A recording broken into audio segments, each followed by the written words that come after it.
स्वागत बा आप सभी के आज के वीडियो में। था आज के ये स्पेशल रिपोर्ट बा भोजपुरी के पावर स्टार पवन सिंह की ओर से।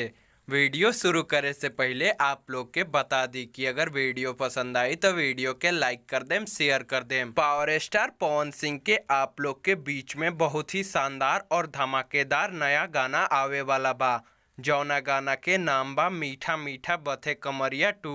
आप लोग के बता दी कि ए गाना के फर्स्ट पार्ट मीठा मीठा बथे कमरिया full video song world wide records Bhojpuri के ऑफिशियल यूट्यूब चैनल पर रिलीज कल गई रहे, जौना में पवन सिंह और डिम्पल सिंह के शानदार जोड़ी नजर आई रहे।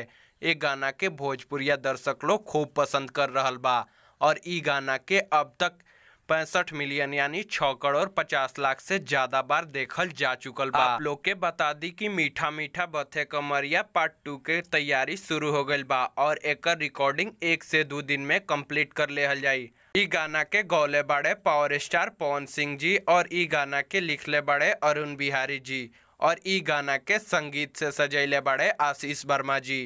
आप लोग के बता दी कि ए गाना के रिलीज डेट के अभी कुछ भी कंफर्म नहीं है, जैसे ही कुछ कंफर्म हुई हम आप लोग के बता देम। लेकिन खबर ये भी आ रहल बा कि ए गाना के सावन खत्म होते ही आप लोग के बीच में बहुत जल्द रिलीज कल जाई। तो आप लोग कमेंट में बताएं कि आप लोग के ई खबर कैसन लागल। वीडियो पसंद आयल तो वीडियो के लाइक कर दी, शेयर कर दी, कमेंट करी और चैनल पर नया बानी तो भोजपुरी सिनेमा से जुड़ल सभी खबर सबसे पहले और फ्री में देखे खातिर हमनी के चैनल के सब्सक्राइब कर ली और घंटी के बटन के दबा के नोटिफिकेशन के ऑन कर दी, ताकि हमनी के सभी वीडियो आप तक सबसे पहले पहुँचे।